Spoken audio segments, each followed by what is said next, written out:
¿Qué tal? Buenos días. Son las 11:02 de la mañana. Empezamos Atlántico Noticias en directo, como siempre, pendientes del rocambolesco viaje de Juan Guaidó, el que fuera líder opositor y también autoproclamado, ya lo saben, hace 5 años como presidente interino de Venezuela, ha salido huyendo de su país carretera rumbo a la vecina Colombia.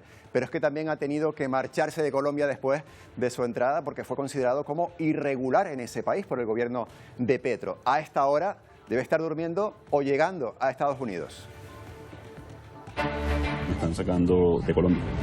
La persecución de la dictadura se extendió lamentablemente a Colombia. A todas estas, Guaidó se dirigía a Bogotá, donde hoy arranca una cumbre internacional sobre Venezuela.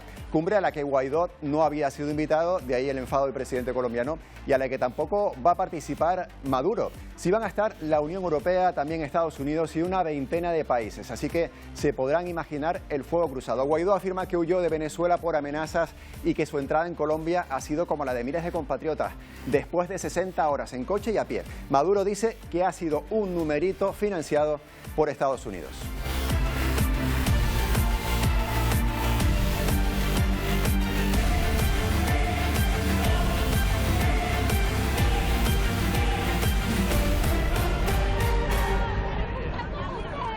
Bueno, enseguida hablaremos de este asunto y también estamos pendientes de los rescates de migrantes que se siguen sucediendo en el Mediterráneo. Más de 800 personas han llegado en poco más de 24 horas a la isla de Lampedusa, al sur de Italia, algunos rescatados en circunstancias dramáticas como estas que están viendo aquí.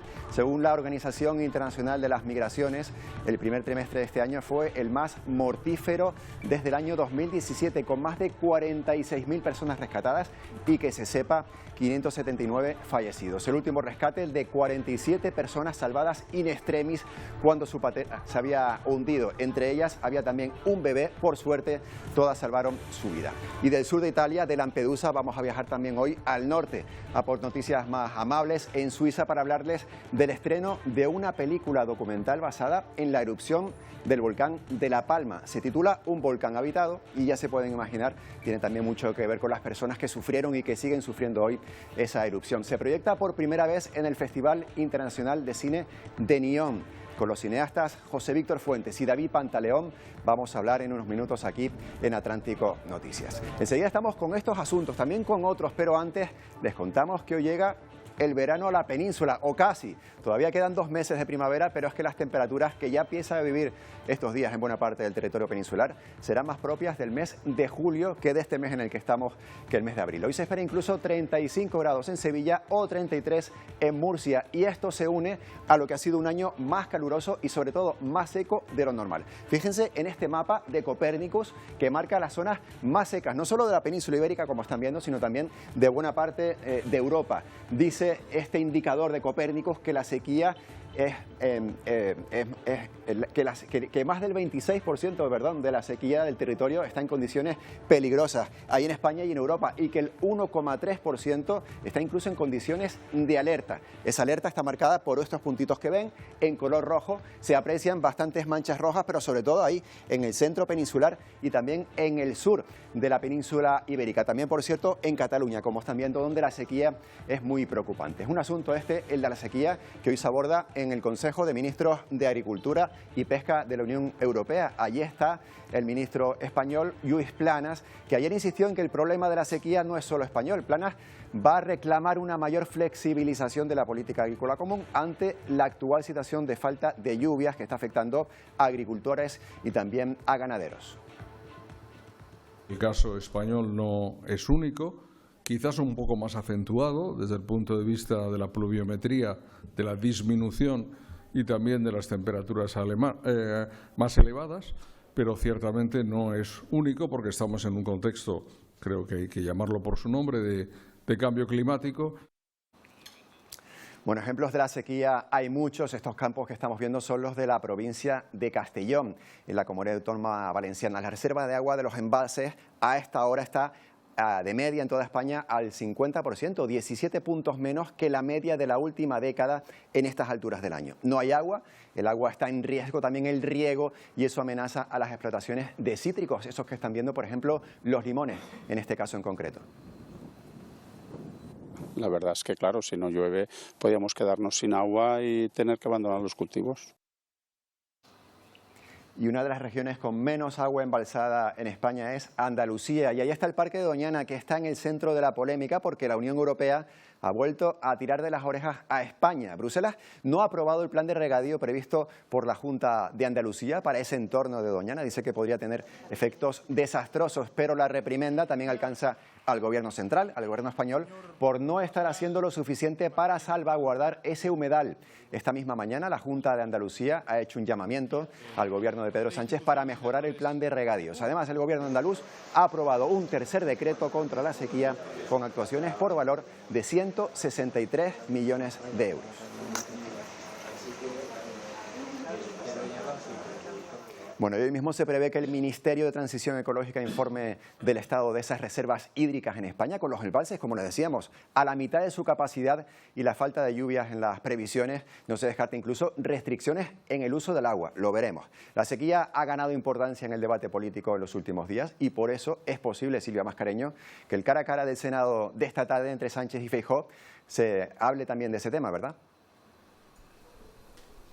Sí, sin duda será la sequía el tema que marque la agenda política. Está a punto de comenzar la rueda de prensa posterior al Consejo de Ministros. Por cierto, primera vez que vemos posar a todos los ministros después de la última remodelación del Gobierno. Han posado en la escalinata del Palacio de la Moncloa y se prevé que en ese Consejo de Ministros se aprueban nuevas ayudas para agricultores y ganaderos afectados por la falta de agua, aunque hoy el BOE ya publica una rebaja fiscal de en torno a 1.807 millones de euros para el sector, que incluye ayudas para la compra de gasóleo agrícola y también fertilizantes. Así que, salvo sorpresas, ese será uno de los temas claves en el cara a cara entre Sánchez y Feijóo que viviremos esta tarde en el Senado a partir de las 3 de la tarde, porque Sánchez comparece a petición propia para informar sobre las consecuencias de la guerra de Ucrania, pero saldrán a relucir otras cuestiones como la vivienda, la reciente reforma de la ley del solo sí es sí, la polémica en Doñana y, por supuesto, la sequía.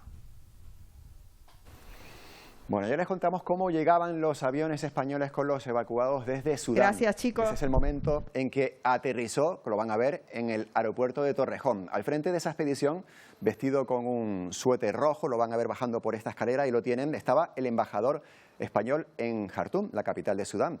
Isidro González se llama y es natural de Santa Úrsula, de Tenerife. Él se encargó de liderar esa evacuación de 72 personas de diferentes nacionalidades desde la capital sudanesa. Mientras la guerra en ese país sigue, aunque Estados Unidos ha anunciado una nueva tregua de 72 horas que por el momento ninguno de los dos bandos ha cumplido. La comunidad internacional no se fía y los distintos países tratan de evacuar a sus ciudadanos de Jartum. Organizaciones internacionales y países de todo el mundo han comenzado sus operaciones de evacuación para repatriar a civiles y personal diplomático. Estas imágenes son de Arabia Saudí. Huyen de una guerra que se ha cobrado más de 400 vidas. La mayoría son mujeres y niños. En el barco desde Sudán también han viajado estadounidenses, ingleses, suecos o italianos, entre otras nacionalidades. Es el caso de Ana, propietaria de un restaurante en Jartum. Desencajada, relata el horror vivido. Cuenta que había retenes por todo el trayecto.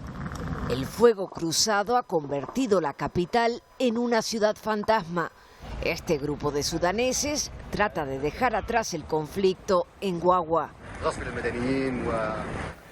Tenemos miedo de que nos utilicen como escudos humanos, dice Ahmed. Los que se quedan temen que la situación empeore.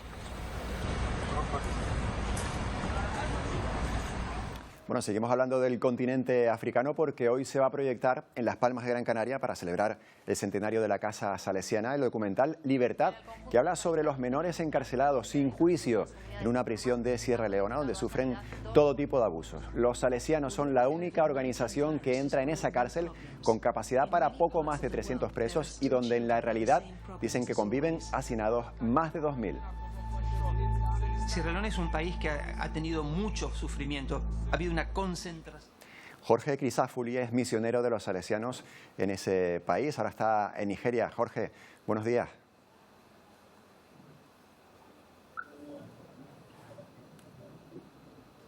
Hola, ¿qué tal? Buen día.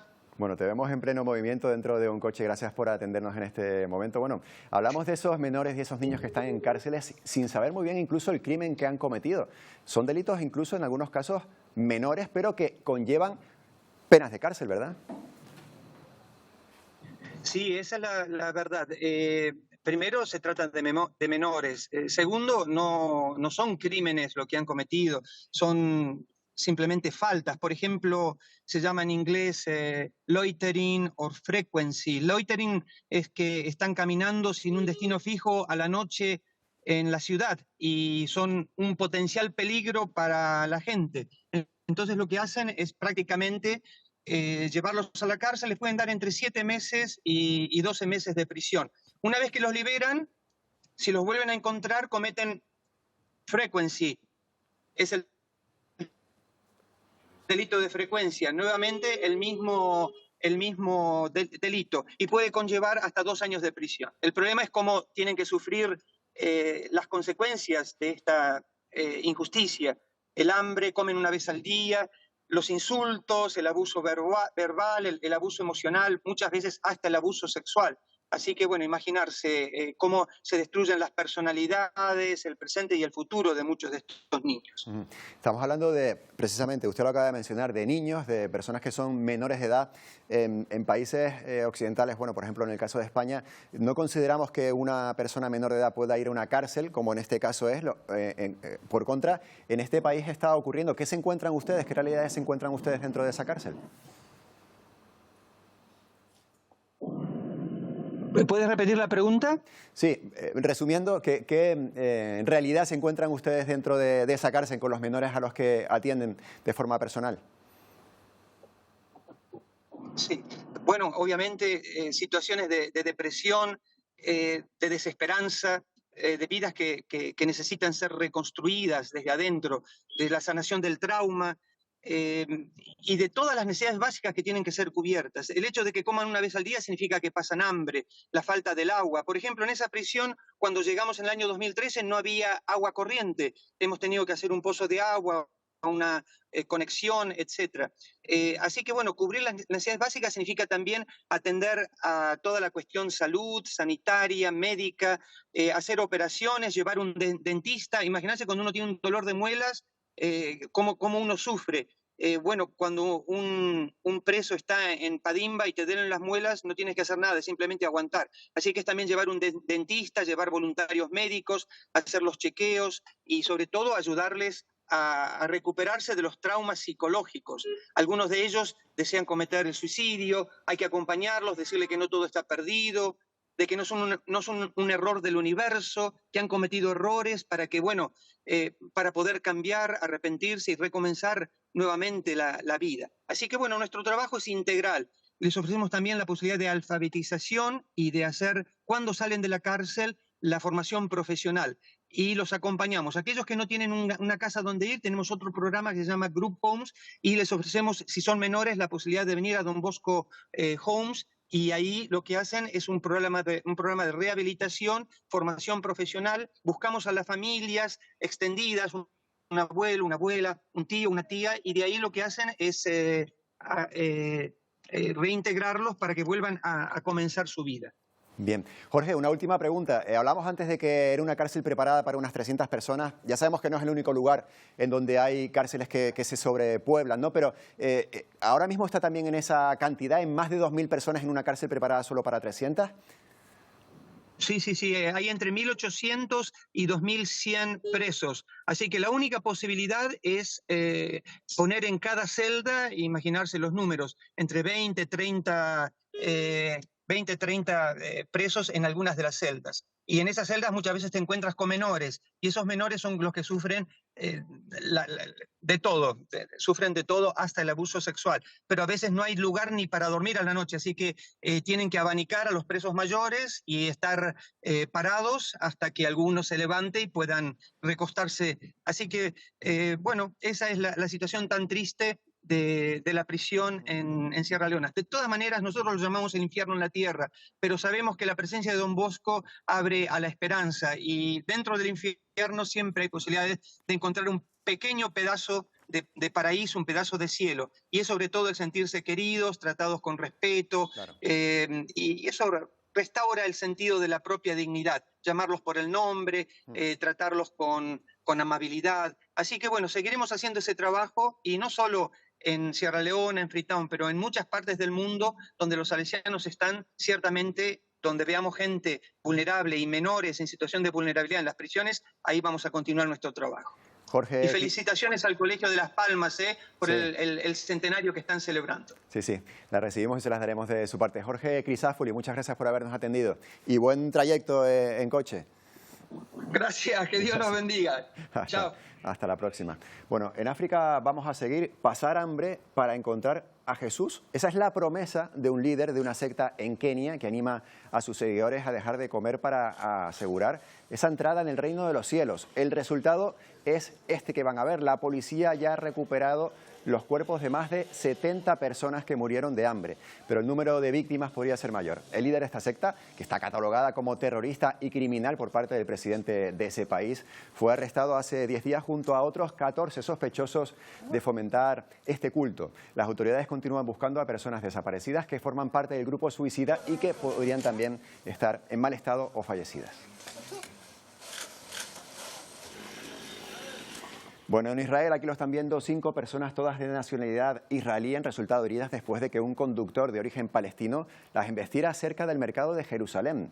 El conductor fue abatido por un transeúnte, arrolló con su coche a los peatones mientras cruzaban la calle. Es el segundo ataque palestino que ocurre en Jerusalén en menos de una semana.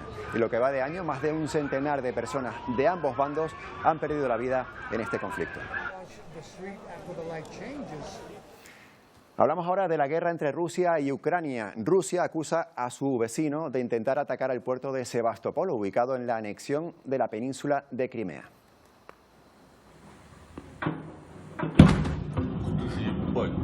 Esa que se ve ahí a lo lejos y esa que han oído es la explosión que se registró durante la madrugada del lunes en la principal base de la flota del Mar Negro rusa. El Ministerio de Defensa asegura que el ejército destruyó un dron marítimo ucraniano, mientras que otro estalló sin causar daños. Tras el incidente, las autoridades de Crimea han interrumpido el tráfico marítimo en esa península.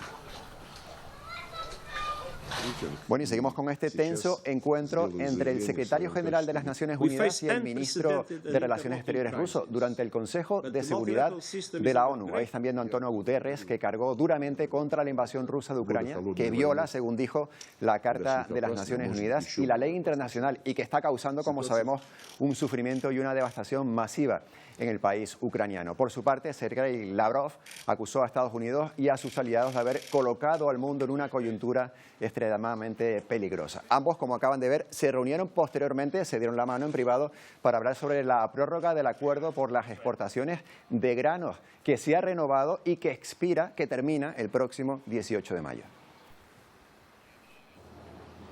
Y paralelamente, los ministros de Relaciones Exteriores de la Unión Europea han debatido en Luxemburgo la compra conjunta de armas para Ucrania. El jefe de la política exterior, ahí lo veían, Josep Borrell, admite discrepancias entre los 27, pero confía en que el bloque pueda llegar a un acuerdo en los próximos días para un plan de adquisición conjunta de municiones para el ejército ucraniano.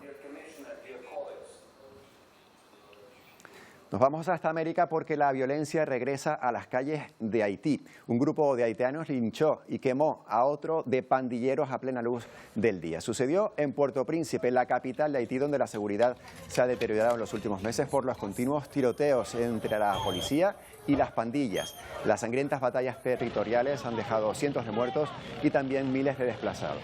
El gobierno de Haití pide ayuda internacional para apoyar a la policía en su lucha contra esas pandillas.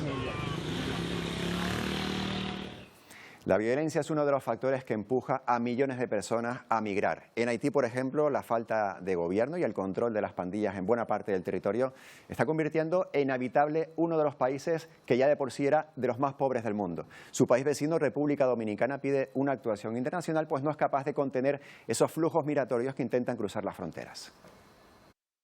A un país en vías de desarrollo como la República Dominicana, lleno de problemas, no se le puede exigir ni pedir más.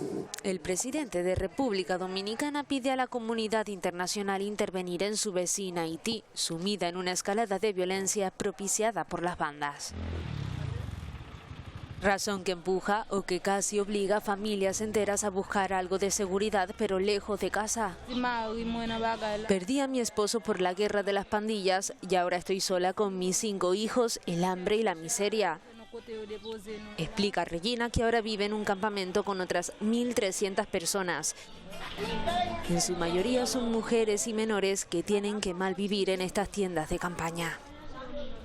Ojo, porque Naciones Unidas advierte, mujeres y niñas son víctimas de violencia sexual para presionar a sus familias a que paguen rescates por secuestros. Además, desde la organización añaden que más de 160.000 personas han sido desplazadas de Haití, mientras su vecina, República Dominicana, intenta que no les salpique esta crisis, reforzando la presencia militar en el muro que separa ambos países. Bueno, más al norte, el presidente de Estados Unidos, Joe Biden, ha anunciado que se presenta a la reelección en 2024. El presidente anuncia a través de un vídeo titulado "Acabemos el trabajo", ese vídeo que están viendo, su candidatura para un segundo mandato que acabaría con 86 años. Todas las miradas están puestas ahora mismo en la Casa Blanca, la que espera que Biden se hagan declaraciones para comentar esta noticia. A red or blue issue. To protect our rights, to make sure that everyone in this country is treated equally. Bueno, lo tienen. Joe Biden competirá en las próximas elecciones que se celebrarán a finales del año 2024. Hablamos de la caravana de migrantes que se resiente por las altas temperaturas y se está retrasando una travesía formada por más de 3.000 personas agobiadas por el calor. Ahí hay mujeres, también hay niños que han tenido que formar parte de esta pausa durante el trayecto en carretera. Una situación por la cual el avance es lento y complicado. A la caravana solamente la acompañan 2 ambulancias, por lo que activistas hacen un llamamiento a la comunidad internacional para que se atienda cuanto antes a los cientos de extranjeros que caminan en condiciones deplorables.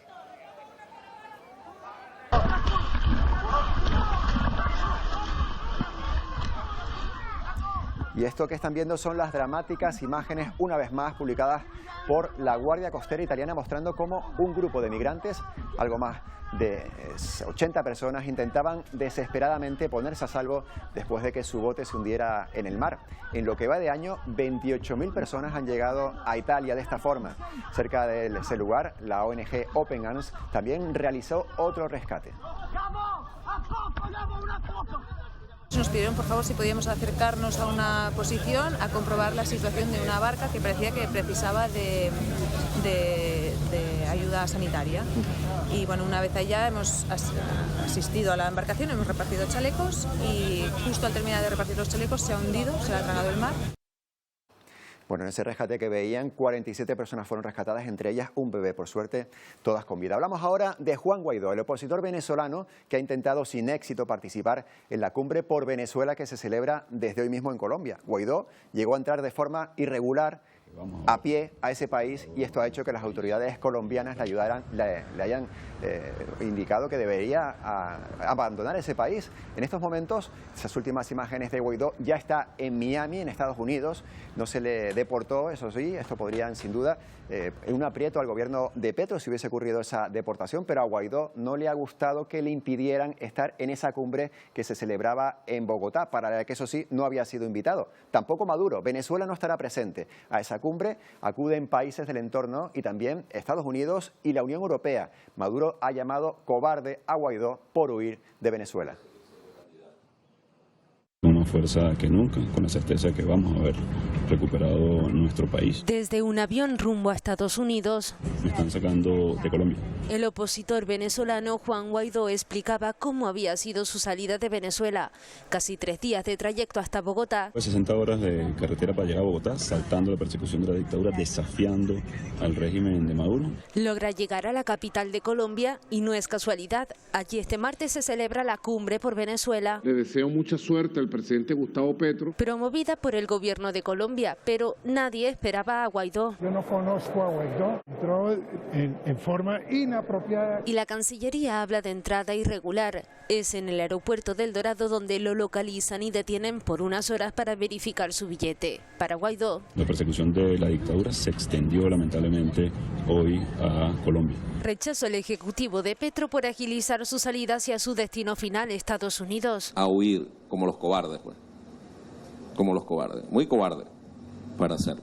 Quien pagó los pasajes y está detrás de eso es Jimmy Story. No tengo duda, porque Jimmy Story hará siempre todo lo que sea en contra de los intereses de Venezuela. Y desde el gobierno de Maduro se señala al embajador de Estados Unidos en Venezuela. La Cancillería lo desmiente y asegura que los billetes son comprados por Guaidó, quien dice haberse visto obligado a huir de su país. Por las amenazas a mi familia, a mis hijas. Hablamos a las 11:26 con William Cárdenas, que es portavoz de la Plataforma Democrática de Venezolanos en Madrid. Señor Cárdenas, que acabo de decir Cárdenas, le di mi apellido en vez del suyo. Señor Cárdenas, ¿qué tal? Buenos días. Hola, buenos días, Antonio. Bueno, lo primero, ¿tiene noticias de Guaidó? Lo último que sabemos es que ha llegado a Miami, a Florida. ¿Sabe usted algo de él personalmente? Bueno, las noticias que tenemos en estos momentos son muy similares a las que ustedes manejan, ¿no? Realmente es una situación bastante complicada que ha dejado en evidencia al gobierno colombiano y particularmente a Gustavo Petro, ¿no? Las simpatías de Gustavo Petro, la complicidad y la colaboración de Gustavo Petro con el gobierno de Nicolás Maduro lo descalifican como mediador de nada en la grave crisis y tragedia que vive la sociedad venezolana. ¿Cómo es posible que el canciller colombiano Arturo Leiva, amigo de la FARC, ¿verdad? Bueno, de esas declaraciones señalando que Guaidó ingresó ilegalmente a Colombia, cuando entre Colombia y Venezuela existe el libre tránsito de personas, o sea, no se exige visa, no hay ninguna condición necesaria para que el jefe del que fue gobierno interino de Venezuela y representante calificadísimo de la oposición venezolana pueda estar en Colombia y enterarse de lo que se pretende negociar a espaldas del pueblo venezolano. Entonces, bueno, ya esto deja claro que esta parodia que están montando Gustavo Petro, Borrell, entre otros, que se presta para eso, en Colombia carece de sentido y no va a favorecer en nada a la población venezolana. Por tanto, no esperan grandes titulares, grandes noticias, grandes conclusiones de esa cumbre que comienza hoy en Bogotá. También le iba a preguntar, que ya lo he adelantado, por el papel que espera de la Unión Europea, al menos en esa cita. Bueno, es que toda esta película está montada sobre un guión escrito por José Luis Rodríguez Zapatero, que ha sido una especie de canciller de Nicolás Maduro, tanto en América como en Europa. Rodríguez Zapatero le traslada sus intereses a su compañero de partido y correligionario José Borrell, representante alto comisionado de la Unión Europea para Asuntos Exteriores, y resulta que, bueno, todo eso se está haciendo dándole la espalda al sentimiento del pueblo venezolano y particularmente a una gran parte de la oposición venezolana. O sea, tú no puedes negociar cosas sobre Venezuela sin que esté legitimada una representación, una verdadera representación de la oposición venezolana en esas actividades. Es esa la lectura que todos estamos haciendo en Europa, en los Estados Unidos. Cometen el exabrupto de obligar a Guaidó a salir de Colombia y a continuar su viaje hacia los Estados Unidos. Bueno, pues eso es una expulsión en toda regla, ¿verdad? Y sin que Guaidó haya dado ningún motivo especial, simplemente quería saber y conocer qué es lo que se va a tratar sobre Venezuela en unas negociaciones de las que poco se conoce porque se han manejado con el oscurantismo con el con el que este señor Gustavo Petro, ¿verdad? Que es un vendedor de humo, ¿no? Se parece a Chávez, pero con un discurso edulcorado, ¿no? Es un populista que viene de ser terrorista, ¿verdad? Él vivió ya todo ese traslado político y ahora pretende darle lecciones a la OEA, lecciones al pueblo venezolano. Pues está equivocado Gustavo Petro. Gustavo Petro integra ahora mismo una entidad, la Gran Colombia Chavista, ¿no? La integran Maduro y Gustavo Petro.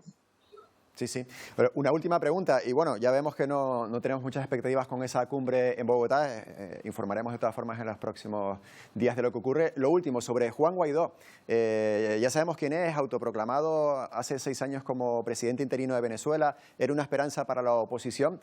¿Cuál es el papel que según su criterio, va a tener Juan Guaidó a partir de ahora? ¿Se quedará en el exilio o podrá volver a Venezuela?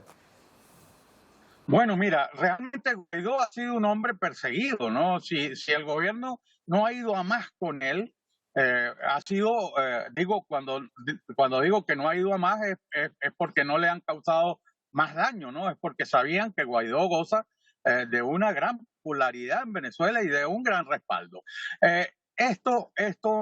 Bueno, pues ya ha llegado un punto en el que la misma oposición se ha de alguna manera desintegrado, desdibujado, porque no se han logrado los objetivos que se habían planteado con el interinato de Juan Guaidó.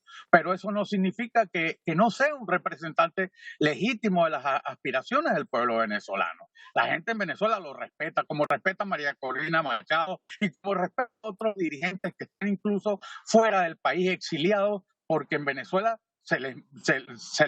si llegaran a Venezuela se les metería en la cárcel, se les sometería a torturas y su vida correría en peligro. Yo creo que Guaidó en esta circunstancia, ya oímos a Maduro llamándolo cobarde y diciendo que había huido. Bueno, está la familia de Guaidó en Venezuela. Hay un grave riesgo, se está actuando con auténtica irresponsabilidad. La actitud de Gustavo Petro y del canciller colombiano hacia la oposición venezolana es vergonzosa. Y nada podemos esperar quienes adversamos al régimen que ya está. Los pasos de la Corte Penal Internacional están tras Maduro y su cadena de mando. Y ahora están planteando que como condición para que continúen las negociaciones en México se suspenda la investigación que se adelante en la Corte Penal Internacional. Bueno, pues estos son esos delincuentes. ¿Cómo es posible que se negocie de esa manera con criminales que están señalados como criminales de lesa humanidad y vaya Borrell a unas conversaciones que no tienen ninguna perspectiva de nada, ¿no? Yo creo que tendrían que revisar las cancillerías lo que están haciendo, ¿no? Estaremos pendientes. William Cárdenas, gracias por habernos atendido también desde un coche en este mediodía aquí en Atlántico Noticias. Muchas gracias, Antonio, muy amable. Hasta la próxima. Bueno, una última noticia también relacionada con Venezuela, pero más amable en este caso. El poeta y ensayista venezolano Rafael Cadenas recibió ayer el Premio Cervantes del año 2022, el máximo galardón de las letras en España, que se celebra tradicionalmente con motivo del Día del Libro. Cadenas, de 93 años, ahí lo están viendo, es el primer escritor venezolano en recibir el Premio Cervantes. En este caso, en el momento en el que le daban el premio, apostó por reforzar la democracia y reinventarla y fortalecerla contra los extremismos. Con esta imagen paramos unos minutos, pero volvemos enseguida con más noticias aquí en Atlántico Noticias.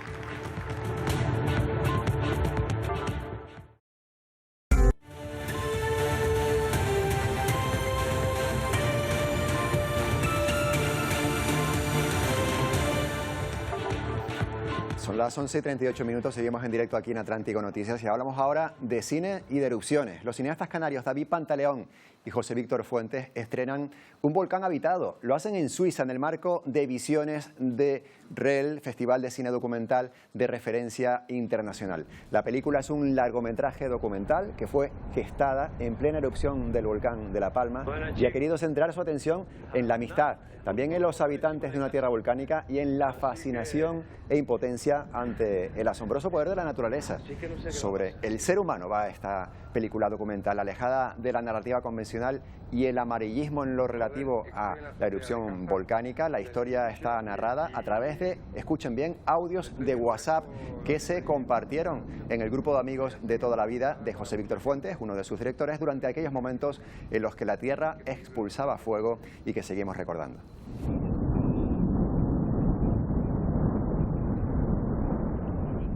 Bueno, David Pantaleón y José Víctor Fuentes son los directores de este largometraje documental titulado Un volcán habitado. Buenos días. Muy buenas, ¿qué tal? Buenos días a todo el mundo. ¿Qué tal? Buenos días. Ahí los vemos que están en Suiza. Contaba ahora mismo que la historia está narrada a través de un chat de amigos de WhatsApp durante la erupción, ¿verdad? Sí, nosotros fuimos a grabar imágenes al volcán de La Palma, como muchos otros cineastas, pero a medida que iban pasando los días íbamos descubriendo estos mensajes de audio que mandaban un grupo de amigos desde sus WhatsApp, que da la casualidad que es mi grupo de amigos de La Palma, y encontramos ahí una historia interesante para contar la erupción volcánica, pero desde otro punto de vista, que era un retrato mucho más íntimo, más personal, y nos pareció lo más importante donde poner nosotros nuestro foco y nuestra mirada. Este largo documental que se estrena además en un festival de referencia y una sección dedicada a las nuevas narrativas audiovisuales.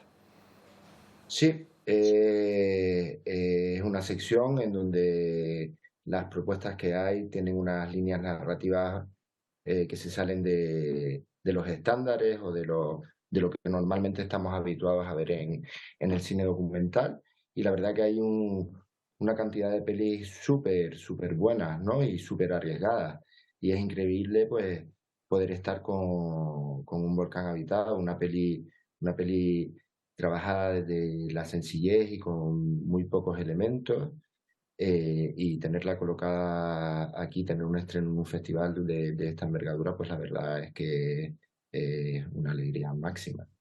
Son más de 160 películas de más de 40 países diferentes, 5 desde España, una es esta que procede de la isla de La Palma, y además va a tener también algunas personas en el público con un protagonismo especial, ¿verdad? Porque son personas que han vivido esa erupción, incluso algunos de ellos participantes en ese mismo chat, si no me equivoco. Sí, yo creo que el elemento bonito o el elemento mágico de todas estas historias es poder al final contar una película que retrate lo que pasó de una forma diferente. Y da la casualidad que uno de los protagonistas de la película, pues que vivía en la isla de La Palma con su familia, pues se desplazaron a Suiza después de haber perdido su casa en los llanos de Aridane, y se desplazaron a Suiza porque la mujer del protagonista era suiza y han decidido venirse aquí algún tiempo para tratar de rehacer su vida, y la casualidad es que Completo yo lo que estaba diciendo uno de nuestros protagonistas, la casualidad, esa persona vive en Suiza ahora, partió de La Palma en el momento en el que se produjo la erupción, se refugiaron, por decirlo así, de alguna forma en Suiza, y es que precisamente en Suiza es donde se estrena este documental. Por lo tanto, va a acudir como público uno de los integrantes de ese chat, varias de las personas también afectadas por la erupción de La Palma, van a acudir como público a la presentación de este documental. Una pena que hayamos perdido esta conexión, pero le deseamos mucha suerte a sus directores y también ese recorrido que pueda hacer el documental por otros festivales y también en salas. Ojalá podamos ver dentro de poco aquí en Canarias. Bueno, nos vamos a Chile, que trata de contener un grave brote de gripe aviar que se extiende por varias granjas industriales a lo largo de todo el territorio. Los contagios masivos han obligado ya a enterrar a cerca de 1 millón de pollos en todo el país. El brote ha disparado el precio de los huevos, que se incrementa su precio en un 35% solo en un año. El gobierno chileno mantiene interrumpidas esas exportaciones de ave de corral a otros países.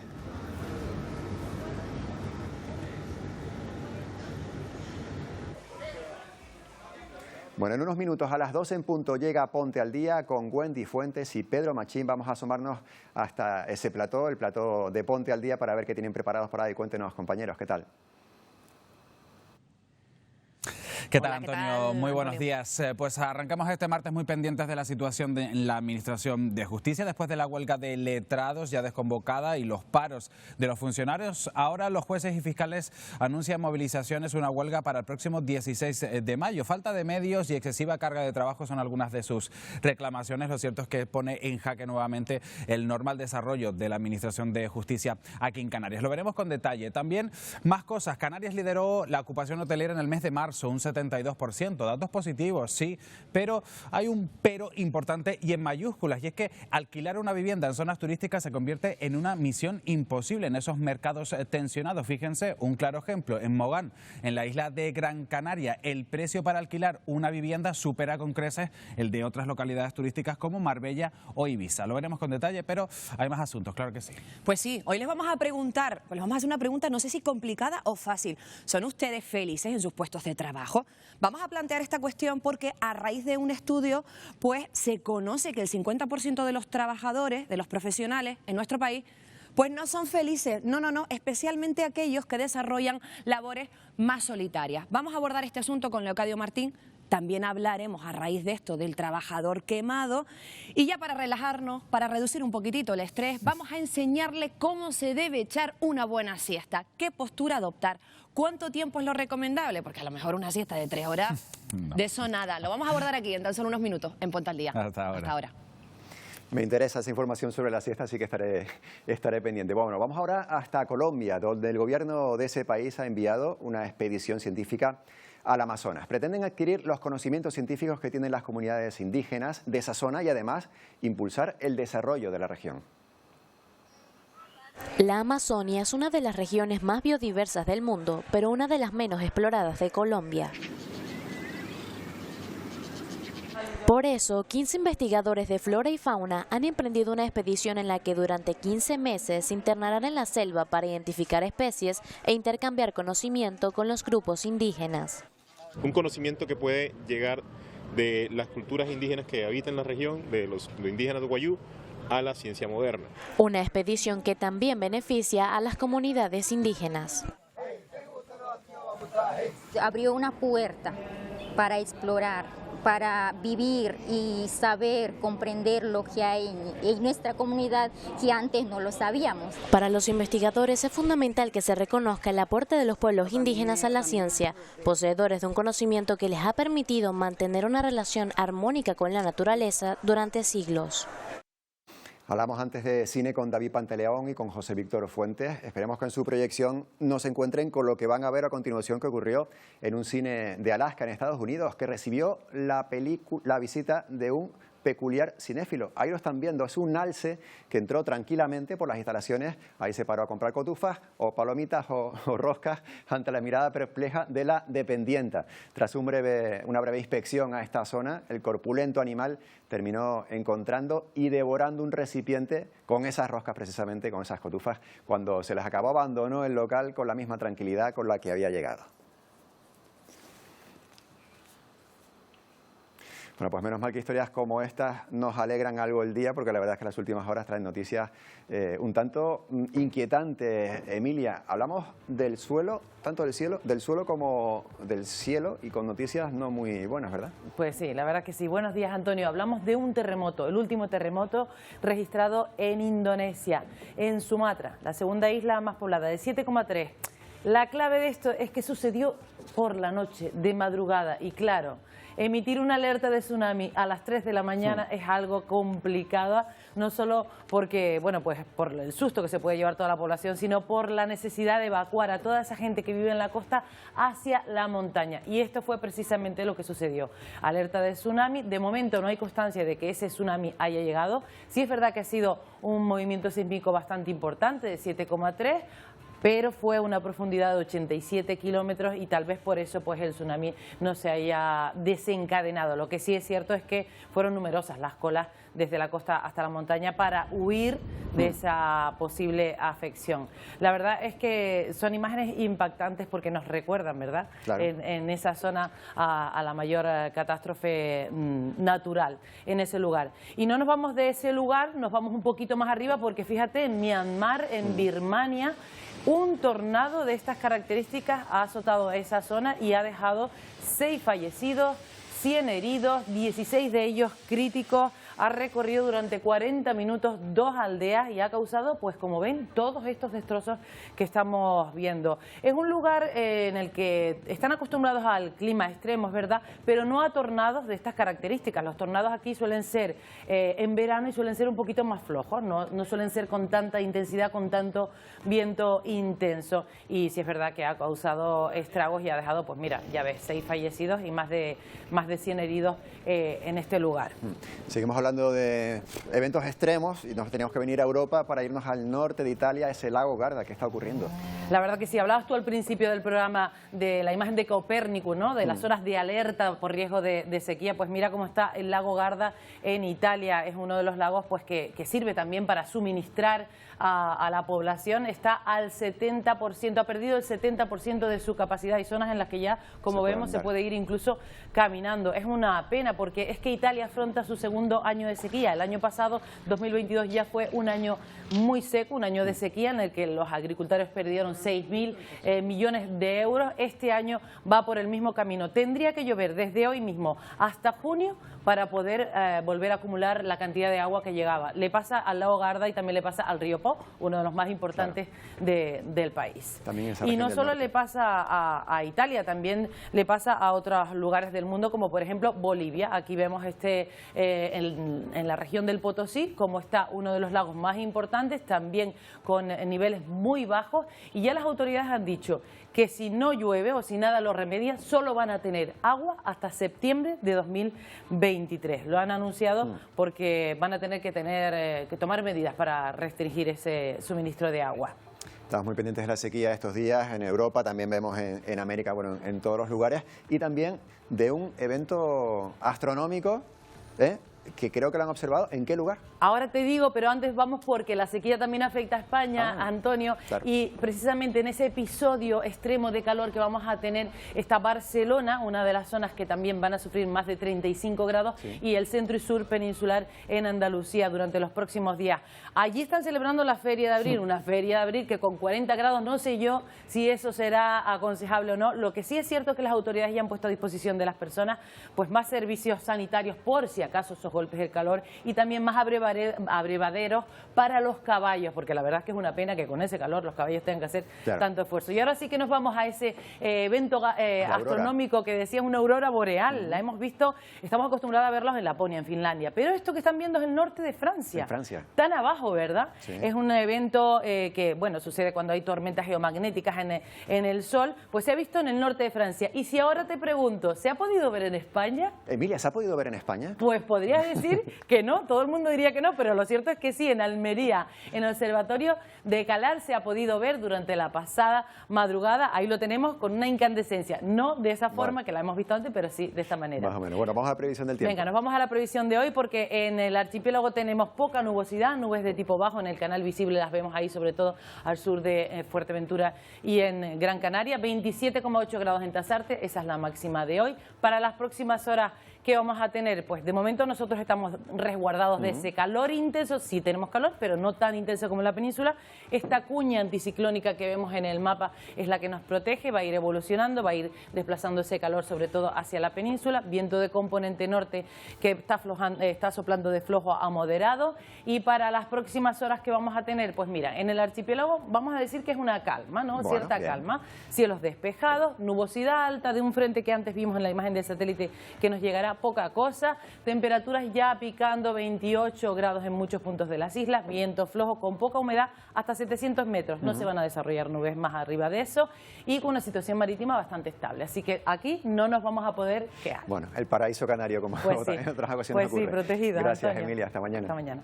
Bueno, hoy vamos a terminar en los Alpes suizos, donde este fin de semana ha tenido lugar un concurso de snowboard. Ahí ven que por lo menos sí hay nieve. Ha dejado imágenes impresionantes como estas que están viendo. Bueno, algunos van con esquí, no solo con snowboard, con acrobacias. Nos despedimos hasta mañana. Ya saben que tenemos una nueva cita aquí a las 11 en punto en Atlántico Noticias. Que disfruten. Hasta mañana.